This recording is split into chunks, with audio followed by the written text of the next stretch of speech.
Olá, pessoal. Eu sou o professor Michel, sou professor de História, sou membro da Primeira Igreja Batista de Nilópolis e fui convidado pela Missão Josué para a gente fazer esse vídeo falando um pouco sobre a parte histórica da Reforma Protestante. E é um prazer poder participar desse projeto da Missão Josué, cujo pastor Charles, é um amigo, e a gente já se conhece há um tempo, né, e de muito bate-papo, muita conversa. E ele me fez o convite, e é um assunto que eu gosto de falar, eu amo falar, quando eu vou lecionar sobre isso nas escolas que eu dou aula. É uma das aulas que eu mais me empolgo, né, e que tem muita conexão com o dia a dia dos alunos. Afinal de contas, falar sobre reforma protestante é falar sobre o surgimento das igrejas evangélicas, né? Sim, as igrejas evangélicas no Brasil têm um fator histórico que liga todas elas, né? Apesar das pentecostais e neopentecostais, mas todas elas saem de uma árvore só, que é a árvore da reforma protestante, das igrejas reformadas. E o nosso bate-papo de hoje é sobre isso, sobre a reforma protestante, como essa parte histórica é importante para a gente desfazer alguns mitos, né? Colocar por terra algumas informações que a gente tem e que a gente acreditava ali, romantizava, né? Principalmente a figura de Martinho Lutero. Então, eu quero convidar vocês a prestarem atenção, a fazerem essa viagem comigo até o século XV, né? E ao século XVI, que é onde começa aí a Reforma Protestante. Antes da gente começar, eu sou casado com a Sara, minha esposa, e tenho uma filha, Esther. São duas bênçãos da minha vida e que me ajudam a levar essa caminhada. Mas vamos lá. Então, como a gente pode definir o que foi a Reforma Protestante, né? Então, a Reforma Protestante, na verdade, foi um conjunto de reformas religiosas que ocorreram no mundo, na Europa, principalmente, ao longo do século XVI. Começa no século XV, lá na segunda metade do século XV, para o final do século XV, com John Wycliffe e John Huss. A gente vai falar um pouco sobre ele mais à frente, mas começa realmente nesse período do século XVI é que se desenvolve o que a gente chama de Reforma Protestante. E dentro dessa reforma, dentro dessas ideias de reforma religiosa, a gente tem a insatisfação dos cristãos, principalmente com os rumos e a forma com que a Igreja Católica, que era a única igreja cristã do mundo ocidental, né? Você tem a Igreja ortodoxa de culto grego, ali no Oriente, Istambul, Turquia, e você tem dentro do Ocidente a Igreja Ocidental, a Igreja Católica Apostólica Romana. E é dentro da Igreja Católica que surge o movimento da Reforma, tá? E o primeiro mito que a gente tem que se desfazer aqui é entender que a Reforma, ela não foi, tá? A Reforma não foi um movimento no início de ruptura com a Igreja Católica. Não havia ideia de romper com a Igreja Católica. A ideia era reformar, era mudar a mente, o pensamento. E da onde veio esse espírito de mudança? Do século anterior, com o que a gente chama de renascimento. Através do renascimento, as pessoas começaram a pensar o mundo de maneira diferente. O renascimento vai surgir na Itália, nas cidades italianas, é um movimento ligado muito às artes, né? Mas também que tem um viés humanista muito grande e vai procurar mudar a forma de se pensar o mundo. De que maneira? Não mais somente pelos olhos da fé, mas também pelos olhos da razão. E como a Igreja Católica é a principal instituição da Idade Média, nós temos aí a principal instituição criticada pelo Renascimento e, mais à frente, no século XVI, pelos reformadores. Tá? Então, século XVI, o que a gente tem de contexto que a gente pode colocar aqui? Fortalecimento da burguesia. Então, a burguesia como uma entidade, como uma classe social que está surgindo, dona do dinheiro, né? Até então, nós tínhamos três classes sociais que a Igreja reconhecia, que o mundo medieval reconhecia. Você tinha a figura do clero, né? Os padres, bispos, cardeais e o próprio Papa. Você tem a figura do nobre, aquele dono de terras, aquele possuidor do poder, principalmente das terras, dos castelos, e você tem os camponeses, os trabalhadores, aqueles que trabalham. Então, essa divisão do mundo ocidental, da Europa Ocidental, nessas três classes, ela vai ver surgir no final do século XV, no início do XVI, a burguesia como principal classe social que está surgindo, com força suficiente para poder começar a mostrar sua insatisfação com esse mundo regido pela Igreja Católica, que é o mundo da Idade Média.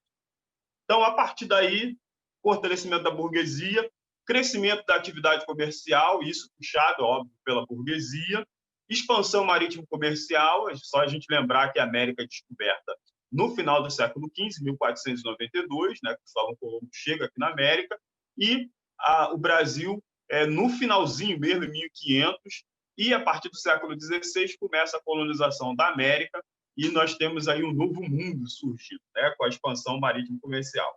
O renascimento cultural científico, que eu já falei para vocês, que ocorre na Itália, onde vai haver aí uma contestação desse mundo medieval e do pensamento medieval centrado nas ideias da Igreja, um forte sentimento nacionalista, ou seja, agora regiões da Europa estão conectadas em serem reconhecidas como nações, não mais sobre a ordem do feudalismo, sobre aquilo que acreditava ser o feudalismo, né? E muitos de vocês já estudaram, com certeza. Formação dos Estados Nacionais, o surgimento de Portugal, surgimento da Inglaterra, da Espanha, enfim, as nações surgindo como nós conhecemos hoje, ok? E quais são as consequências diretas da reforma protestante? Primeiro, vai abalar profundamente o poder da Igreja Católica. A Igreja Católica vai ser questionada, ela já vem de um questionamento no final do século XV, início do século XVI, ela está sendo pressionada e questionada pela sua postura. E a gente vai ver que posturas são essas. Possibilitou rupturas no cristianismo, originando novas igrejas cristãs. Então, até o momento, a única igreja cristã reconhecida no mundo ocidental era a Igreja Católica Apostólica Romana. A partir da Reforma Protestante, vão surgir outras igrejas cristãs.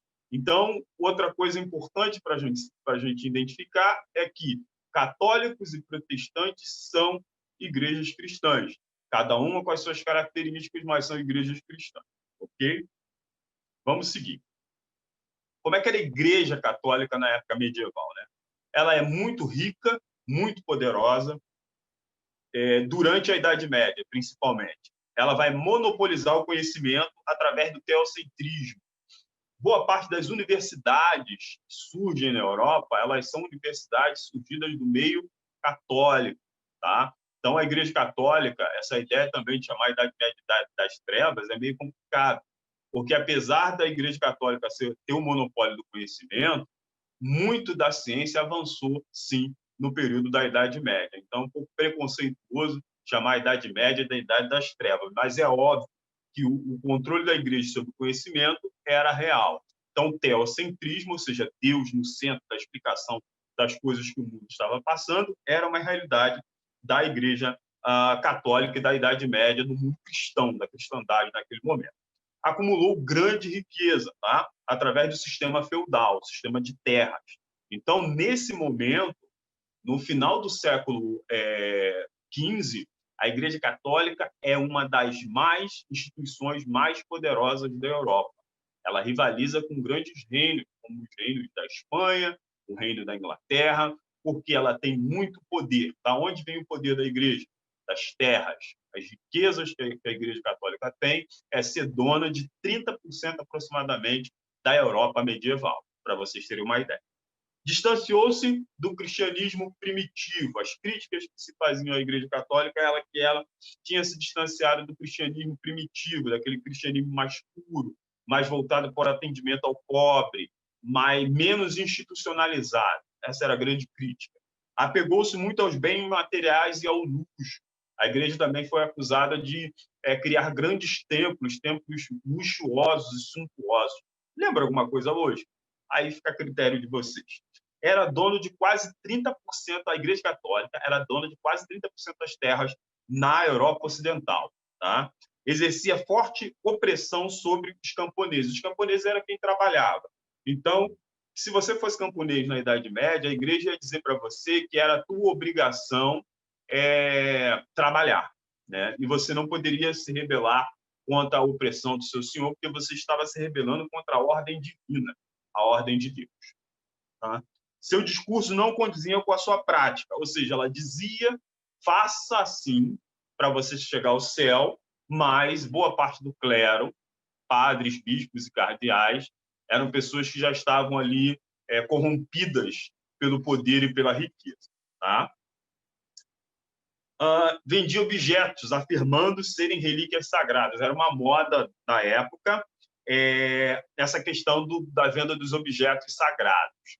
Era muito comum venda de pedaços da cruz, né? E aí muita gente dizia que se juntasse todos os pedaços da cruz que dizia ser de Cristo, que eram vendidas na Idade Média pela igreja, dava para construir um barco, né? Para vocês terem ideia das coisas loucas que acontecia naquela época.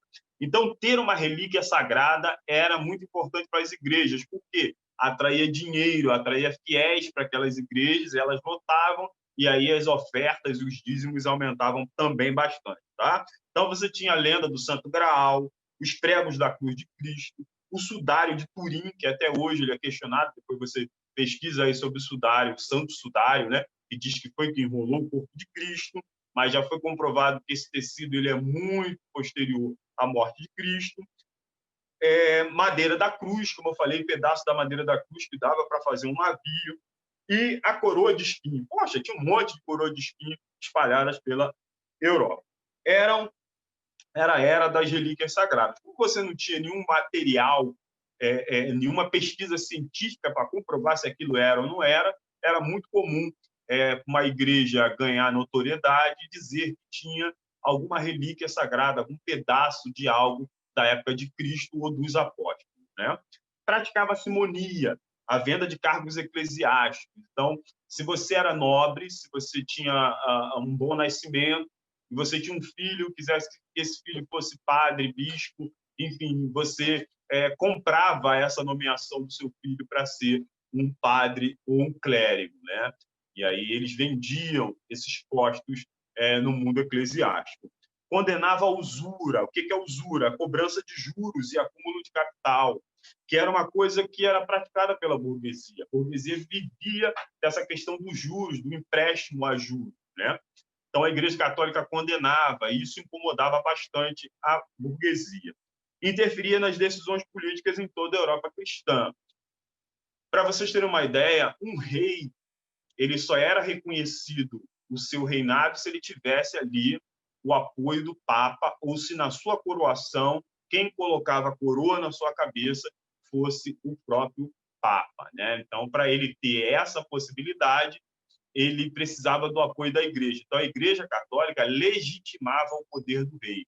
Era ela que dava ao rei essa coisa da legitimação. Ó. A igreja, Deus, está dizendo que esse cara que está sentado aqui no trono, ele merece estar sentado aí. Ok?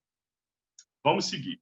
Então, nós vamos falar de dois precursores aqui da reforma, que eram o John Wycliffe e o John Huss, que são dois homens que já no século anterior, né, na verdade no século XIV, eles já criticavam a Igreja Católica. Né? Quem era John Wycliffe? Ele era padre e teólogo inglês que viveu no século XIV. Fez duras críticas ao clero católico, denunciando sua corrupção. Defendia a fé como única fonte confiável da salvação eterna, como Lutero vai fazer mais à frente com as suas 95 teses, e no luteranismo. Né? Atacava a autoridade dos papas e defendia a Escritura como infalíveis. Iniciou a tradução da Bíblia para o inglês, tornando-a acessível a todos. Isso aqui é algo importante da Reforma Protestante, que vai seguir com os reformadores, o Lutero e o Calvino, que é essa coisa de você ter a Bíblia escrita na língua do povo, na língua vulgar. Né? A Bíblia era monopólio, a leitura bíblica era monopólio do clero, daqueles que tinham poder dentro da igreja, dos padres, dos sacerdotes. Só eles liam a Bíblia, porque a Bíblia disponibilizada era a Bíblia em latim, tá? Não era a Bíblia que nós conhecemos hoje como nós conhecemos hoje na nossa língua. Então, se o cara era inglês, a língua que ele tinha disponível até aquele momento era a língua, a Bíblia em latim. Se o cara era espanhol, Bíblia em latim. Se ele era alemão, Bíblia em latim. Se ele não dominasse o latim como língua, ele não leria a Bíblia. Tá? E aí o monopólio da interpretação e da leitura ficava na mão dos padres, para vocês verem aí um problema sério com isso. Né? Defendia a ideia da pobreza que marcou o cristianismo primitivo. A autoridade eclesiástica deveria limitar a sua ação às questões espirituais. Então, para eles, a igreja não deveria se meter em assuntos políticos. Tá? Jan Hus, padre, teólogo e professor tcheco, lá em Praga, simpatizante do Wycliffe. Então, eles eram contemporâneos. Né? Fez dura oposição à venda de indulgências e à opulência da igreja. Venda de indulgências vai ser uma das principais críticas de Lutero contra a Igreja Católica. Tá? Venda de indulgência é a venda de perdão do pecado. Propunha uma igreja preocupada com os mais humildes e pobres. Desprezava a hierarquia eclesiástica e defendia a Bíblia como guia. Considerado herege, foi excomungado, ou seja, excluído da comunhão e preso em 1414.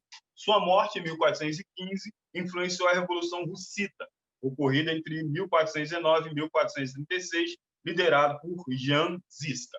Então, para vocês verem que as críticas à Igreja Católica não era novidade naquele momento, né? Não era nenhuma novidade. O século XVI, Lutero, Calvino, estarem ali falando contra a Igreja, pregando uma reforma da Igreja Católica. Eles não vieram para fundar uma nova igreja, mas a ideia deles era tão só reformar, né? Mas vamos seguir. A reforma em si, como é que ela começa, né? Como é que começa essa questão da reforma? Primeiro, a gente vai entender ali o contexto político de Lutero, né? O Sacro Império Romano Germânico era ainda o que existia de Império Romano dentro da Europa, né? Era um reinado de Carlos V, que vai de 1519 a 1556.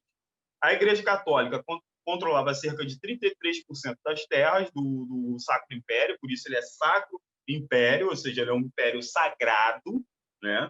O Papa interferia na política e cobrava altos impostos, além do dízimo, dos 10%. A nobreza e camponeses sentiam-se prejudicados. O imperador era alinhado aos interesses católicos. Tá? Então, havia ali uma junção entre igreja e Estado através do Sacro Império Romano Germânico.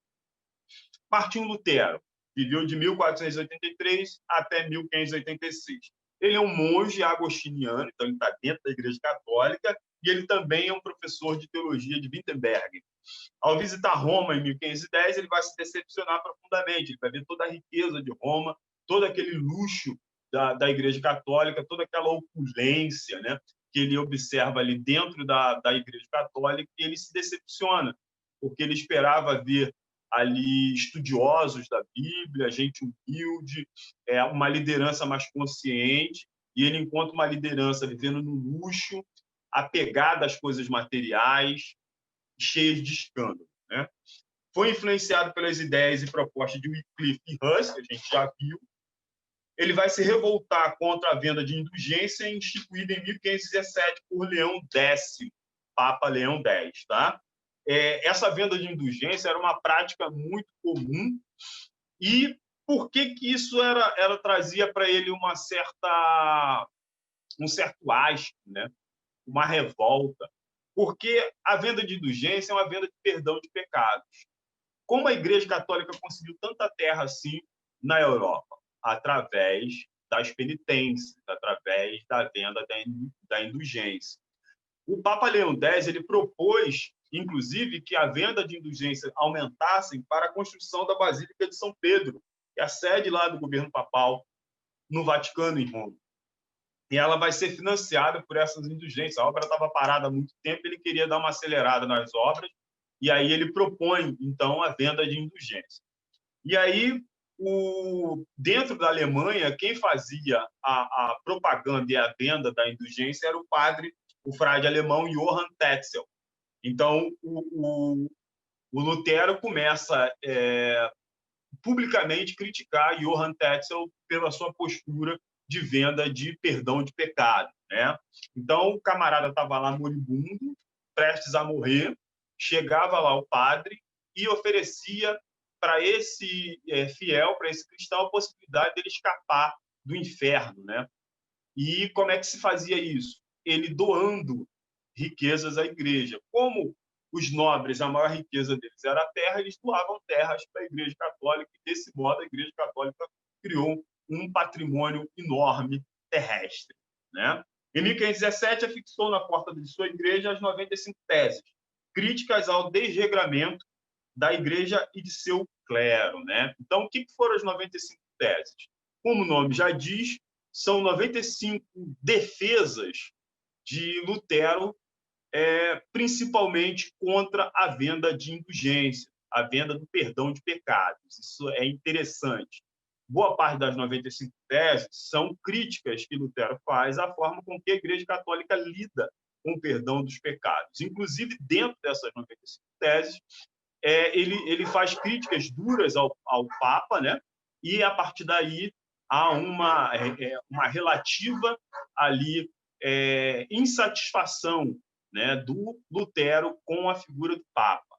Ele não critica diretamente a instituição papal, mas ele passa, enfim, a ter uma grande dificuldade no que se refere à indulgência, à venda de perdão de pecados e como isso era feito pela Igreja Católica. Ele dizia que o perdão de pecados ele era algo exclusivo de Deus, que a igreja, na verdade, o que ela fazia era só ser um caminho ali, né? Só ser uma passagem para esse tipo de pedido, mas não era ela que dava esse perdão. Em 1518, recusa-se a acatar a ordem papal de ir a Roma, provocando sua excomunhão da Igreja Católica em 1521. Então, ele é convidado, né, pela Igreja a se retratar perante o Papa, e ele se recusa aí, né? Até temendo ser preso lá, né? Porque a Igreja Católica era muito rígida em relação às críticas que ela recebia, principalmente de gente de dentro da própria igreja, tá? E eu tenho que falar isso aqui para vocês também, que é importante, né? Lutero ele vai fixar essas 95 teses na porta da igreja de Wittenberg, a igreja onde ele trabalha, no seminário que ele trabalha, e por essa atitude de protestar, ele passa a ser, ele e seus seguidores são chamados de protestantes. Então, a partir daí, o nome protestante e reforma protestante passam a andar juntos, porque as 95 teses são 95 protestos que Lutero faz contra a Igreja Católica, criticando aí a Igreja Católica. Carlos V, católico ligado ao Papa, vai banir Lutero em 1521 na Dieta de Worms, né? É a partir daí que Lutero passa a ser abraçado pelos príncipes alemães, que já não queriam a influência do Sacro Império Romano Germânico na sua região, e aí, vendo em Lutero uma liderança cristã, né? Porque eles não queriam sair de dentro do guarda-chuva do cristianismo, mas Lutero era uma liderança cristã, eles identificam em Lutero essa pessoa para liderá-los no próximo passo, que é ser parte de uma igreja cristã, mas que não segue os preceitos do Papa, principalmente a burguesia, né? Como é que formou, então, a primeira igreja protestante, que é a igreja luterana, né? Lutero recebe o apoio de grande parte da nobreza e do povo alemão. Em 1521, vai se refugiar no castelo de Wartburg durante um ano. E aí inicia a tradução da Bíblia para o alemão e elabora a doutrina luterana. Lembra que eu falei para vocês que havia, sim, uma espécie de dificuldade do povo em acesso à palavra, porque essa palavra era uma palavra voltada única e exclusivamente para o clero católico, porque essa palavra estava em latim, a Bíblia era escrita em latim, e só quem era padre tinha acesso a essa leitura. Com a tradução da Bíblia para o alemão e com a prensa de tipos móveis que foi criada nesse período, houve, sim, um aumento, com a imprensa de Gutenberg, houve um aumento significativo do acesso dos alemães à Bíblia Sagrada. Tá? Crítico à burguesia, aí tem um fator importante. Lutero, a reforma, ela foi boa para a burguesia? Foi, mas não foi Lutero o cara que levantou essa bandeira, pelo contrário. Lutero criticava a burguesia, pois afirmava que o dinheiro corrompe o ser. Condenou os judeus, então Lutero era, sim, antissemita, ele tinha um antissemitismo, e era contra a questão dos camponeses que queriam fazer uma espécie de reforma agrária, aproveitar a questão do luteranismo que está surgindo, da igreja protestante, da reforma protestante, e, a partir daí, fazer uma reforma também no campo. Né? E, se a gente for olhar aí, em 1521, Lutero vai se posicionar contra o movimento anabatista de Thomas Müntzer, que propunha uma reforma radical, uma reforma que ia além também dos caminhos da igreja espiritual, mas também fosse uma reforma de cunho social, uma reforma agrária, uma melhor distribuição de terras para os camponeses. E Lutero vai apoiar o massacre dos anabatistas. Então, o mito do Lutero, um homem santificado, que não tinha problemas, etc. Lutero tinha problemas sérios, ele era antissemita, né? Ele condenava muito os judeus, inclusive aconselhando a deixar os judeus à margem da sociedade, e também foi o cara que incentivou e apoiou o massacre aos anabatistas e a morte de centenas de pessoas. Em 1523, ele vai se casar com Catarina Vambora, ex-freira, gerando 6 filhos. Né? Vambora, não vambora. Criação da Igreja Luterana. Em 1529, ocorre a Dieta de Spira, que limitava a nova doutrina às regiões originárias, ou seja, dentro da Alemanha, proibindo sua difusão, o que gerou, é claro, protesto dos reformistas. Em 1530, elaborada a Confissão de Augsburgo, fundamento da doutrina luterana. Entre 1531 e 1555, ocorrem conflitos religiosos entre a Liga de Schmalkalden, protestante, e o imperador Carlos V.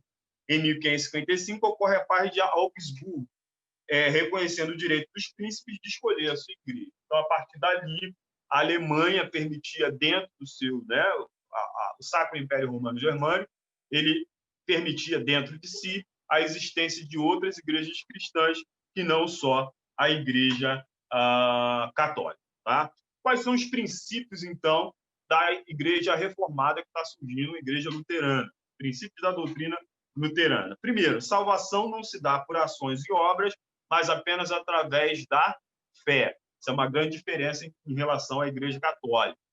A Bíblia é a única fonte de fé e deve ser livremente examinada por todos os fiéis. Isso é uma característica das igrejas protestantes, né? Essa coisa do crente ler a Bíblia, né? A Bíblia debaixo do braço, ir com a Bíblia para a igreja. Por isso que os crentes eram chamados antigamente de Bíblias, né? Os protestantes, os crentes protestantes, eles eram chamados de Bíblias, porque eles carregavam as Bíblias. Era um costume da reforma protestante dar ao fiel a possibilidade da leitura e interpretação da Bíblia conforme o Espírito convier. Né? Contato direto entre o fiel e Deus, tornando desnecessário o clero regular. Ou seja, a igreja protestante ela tem pastor, ela tem os seus líderes religiosos, mas dentro da igreja protestante, diferente da igreja católica, com a figura do Papa, né, que é o intermediário, é o vigário entre Deus e os homens, na igreja protestante não tem isso. Na igreja protestante é o sacerdócio universal do fiel, do crente. Ou seja, todo crente tem condição de se chegar a Deus e falar diretamente com Deus. A figura do pastor, do sacerdote, ele não é uma figura de intermediário entre o fiel e Deus. Ele é uma figura de um administrador, de um gerente, de um pastor mesmo de um rebanho. Mas esse rebanho, o dono não é o pastor, é Deus, é Cristo. Tá? Negação do culto aos santos e proibição da adoração de imagens e ídolos. Isso é uma diferença grande, muito grande entre o que é uma igreja cristã católica e uma igreja cristã protestante. Uma das primeiras coisas que você diferencia quando chega a uma igreja protestante e você não vê a presença de imagens, né? Figura dos santos. Quando você entra numa igreja católica, ela tradicional, você vai ver a figura dos santos. Então, essa é uma diferença básica e importante. Os sacramentos, a Eucaristia, a Santa Ceia e o batismo são os únicos sacramentos que possuem validade bíblica, né? Então, dos 7 sacramentos da Igreja Católica, que a Igreja tinha anteriormente, os únicos que são reconhecidos pelas igrejas reformadas, mas aí eu estou falando, nesse caso aí da luterana, é o batismo e a Santa Ceia, a Eucaristia. Depois, o casamento também vai ser incluso como um dos sacramentos, tá? Reforma calvinista, uma outra reforma importante para a gente saber sobre reforma protestante é João Calvino, né? Ele viveu de 1509 a 1564, então contemporâneo de Lutero, e liderou o que ficou conhecido como Reforma Calvinista. Essa reforma é que vai dar luz à Igreja Presbiteriana, por exemplo, que a gente conhece aqui no Brasil. A Igreja Presbiteriana é uma igreja originária do calvinismo. Tá? Nascido na França, Calvino estudou e tornou-se professor de teologia e direito. Aderiu às ideias de reformadores protestantes, como Lutero e Zwinglio, e foi considerado herege e perseguido pelas autoridades católicas francesas. Em 1534, fugiu para Genebra, Suíça, onde o movimento reformista já se desenhava. Então, lá na Suíça já tinha também já um grupo que já estava aderindo às ideias da reforma protestante. De 1541 a 1564, ele vai governar Genebra, na Suíça, submetendo seus moradores a um governo que mesclava política e religião. Era uma espécie de teocracia evangélica, né? Impunha à população um sistema moral, por vezes considerado severo. Censurava o jogo, o culto às imagens de santo, a dança e o uso de roupas luxuosas de joias. Quem desrespeitasse a doutrina era duramente punido. Alguns chegaram a ser condenados à morte, como o médico e teólogo espanhol Miguel de Cerver, que foi preso em Genebra e queimado vivo por questionar a doutrina da predestinação divina e criticar a doutrina da Trindade. Então, vocês observem que a história ela não passa pano para ninguém, né? Falamos aqui do antissemitismo de Lutero, falamos aqui sobre a questão do Lutero com os camponeses, agora vemos aqui Calvino também sendo fonte, né, de uma inquisição protestante evangélica dentro da Europa, queimando aqueles que eram contrários à sua doutrina, assim como a Igreja Católica fazia através do Tribunal da Inquisição. Em 1536, Calvino publicou a obra Instituição da Religião Cristã, na qual defendia que o homem estava predestinado ao céu ou ao inferno, a doutrina da predestinação. Alguns haviam sido eleitos por Deus para a salvação, enquanto outros seriam condenados à maldição eterna, que é a doutrina da predestinação, que é a base do calvinismo, do presbiterianismo aqui no Brasil. Okay? A nova doutrina pregava o estímulo ao trabalho, a condenação aos desperdícios e a legitimidade do grupo. Essa doutrina aqui é o trabalho intenso, recompensado pela prosperidade econômica, que vai se tornar um sinal da predestinação para a salvação. Essa doutrina, claro, vai agradar a burguesia, já que estimulava a busca da riqueza e não condenava a prática da usura, da cobrança de juros. Essa doutrina calvinista aqui, que vai ser a base do que a gente vai conhecer mais à frente, em 1776, com a independência dos Estados Unidos, né? Os Estados Unidos é uma nação fundada sob a base calvinista, sobre a base dos reformados. É só lembrar que os herdeiros do calvinismo na Inglaterra, por exemplo, eram os puritanos, que vão ser o primeiro grupo religioso que vai chegar nas 13 colônias da América do Norte, que vai fundar mais à frente os Estados Unidos. Os huguenotes na França, né? Até tem um projeto de um pastor conhecido nosso, que ele faz esse projeto da Cruz Huguenote, né? O movimento de levantar de novo a igreja protestante dentro da França. E os puritanos na Inglaterra e os presbiterianos na Escócia. Então, a gente tem os herdeiros do calvinismo. É muito importante entender isso, porque isso vai mudar a história nesses locais, né? Porque através desse pensamento do trabalho, do acúmulo do capital, que nações como Inglaterra, Estados Unidos vão se tornar as nações ricas que a gente conhece, muito por causa desse perfil da sua população, de boa parte da sua população voltada aí para as questões do trabalho, que o trabalho e a prosperidade eram um sinal da salvação e de que Deus estava com eles. Tá? A reforma anglicana, que é a reforma inglesa. A Inglaterra vai fazer a sua própria reforma. Henrique VIII, da dinastia Tudor, né, a formação do absolutismo monarca inglês, ele, alegando interesse de Estado, vai solicitar ao Papa a anulação de seu casamento com Catarina de Aragão, porém não é atendido. A Igreja Católica não admite até hoje o divórcio. Tá? Henrique VIII decide, então, anular por conta própria seu casamento com Catarina de Aragão e casa-se com Ana Bolena. Clemente VII, que é o Papa da época, condena e vai excomungar com Henrique VII. O rei decide romper, Henrique VIII, desculpa, o rei decide romper com a Igreja Católica em 1534, através do ato de supremacia, ele vai criar a Igreja Anglicana, ou seja, a Igreja da Inglaterra, tornando-se chefe da nova igreja, conhecida como Igreja Anglicana. Até hoje, a Rainha Elizabeth, está lá, Elizabeth II, ela é a chefe da Igreja Anglicana. Tá? O culto da Igreja Anglicana é um culto muito parecido com o culto da Igreja Católica. Tirando a questão das imagens e etc., o rito do sacerdote anglicano é muito parecido com o católico. Tá? Ocorre o confisco dos bens da propriedade da Igreja Católica no território inglês e reforça os cofres da monarquia. Distribuiu parte das terras à camada de pequenos e médios proprietários rurais, reforça seu apoio político. Né? Com o tempo, suprimiu a missa e o celibato clerical, ou seja, a possibilidade, a Igreja Católica hoje, para você ser sacerdote da Igreja Católica, você precisa aderir ao celibato, ou seja, você não pode não pode se casar. Né? O padre católico, o padre não pode se casar, não pode ter relações com mulher, é o celibato. Tá?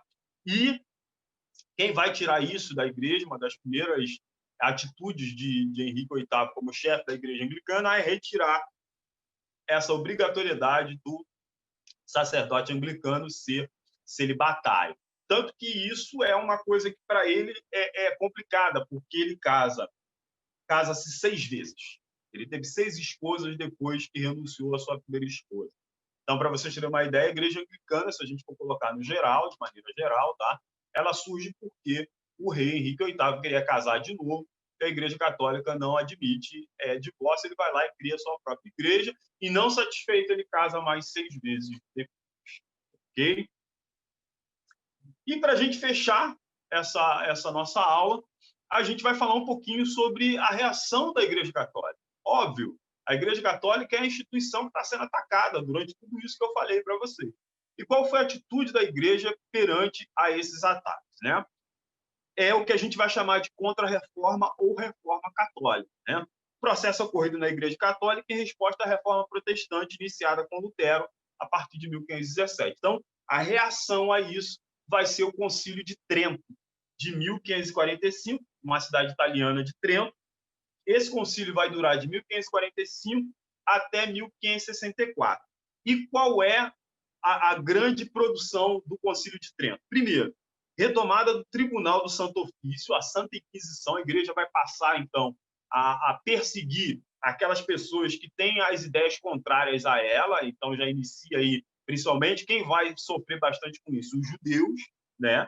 Eles chamam de práticas judaizantes dentro da Igreja, e aqueles protestantes, aqueles que estão criticando a Igreja dentro da Igreja Católica, para que não surja mais movimentos como surgiu de Lutero, da Igreja Luterana, de Calvino, da Igreja Anglicana. criação do Index Librorum Prohibitorum, ou seja, a lista de livros proibidos para o fiel católico. Ou seja, a Igreja Católica ela olha que a literatura é muito importante para a formação do fiel. Então, ela proíbe, ela cria uma lista de livros que vão ser proibidos para o fiel católico. Esses livros não podem ser encontrados numa biblioteca cristã católica, né? Então, a lista de livros proibidos é livros de filosofia, livros, é óbvio, sobre a doutrina protestante, são livros que são proibidos pela Igreja Católica. Incentiva a catequese dos nativos do Novo Mundo. Isso aqui tem muito a ver com a nossa história, porque nós somos produtos da Reforma. A Igreja Católica Brasileira ela é produto da Reforma Protestante através dos jesuítas, né, da Companhia de Jesus, que vem para cá para fazer a catequese dos indígenas e fundar aqui as missões católicas dentro do território brasileiro, dentro da América Católica, para impedir o avanço do protestantismo aqui dentro. Os jesuítas são enviados, a Companhia de Jesus foi criada por Inácio de Loyola, para cá, para o Brasil, para que aqui não chegassem os navios com os protestantes, como aconteceu com a Nova Inglaterra, as 13 colônias da América do Norte. Tá? Então, eles criam a Companhia de Jesus, né, uma nova ordem religiosa, reafirmação da autoridade e da infalibilidade papal, ou seja, a partir do Concílio de Trento, o Papa ele não pode ser questionado. Aquilo que ele diz, aquilo que ele publica, não pode ser questionado pelo fiel. Confirmação dos dogmas católicos. Então, a Igreja Católica, ela, em reação à Reforma Protestante, ela bate o pé em relação àquilo que ela acredita, tá? Como, por exemplo, a transubstanciação, que aquela doutrina católica diz que a hóstia se torna o corpo de Cristo, tá? Manutenção do celibato, ou seja, para você ser um sacerdote católico, você não pode casar nem ter filhos, ok? E os 7 sacramentos, que inclui aí dentro deles a Eucaristia, que é a ceia, o batismo, né? O casamento, e a questão da adoração aos santos, né? Reconhece o purgatório, isso aqui é importante. O purgatório, para o católico, ele é um momento ali em que ele vai, pós-morte, em que ele vai ser tratado para poder ir para o céu. Tá? O culto dos santos, essa questão de você cultuar os santos católicos, e a honra das relíquias. Então, o que acontece aí? Palavra de Deus, Bíblia. A partir desse momento, a tradição católica ela ganha pé de igualdade, ela tem o mesmo poder, tem a mesma importância para o fiel católico que a Bíblia. Tá? As tradições católicas, o culto ao santo, a honra das relíquias, ela vai estar de pé de igualdade com a Bíblia. Instituição dos seminários, né, para poder formar melhor o clero, e realmente a formação do clero católico era muito ruim.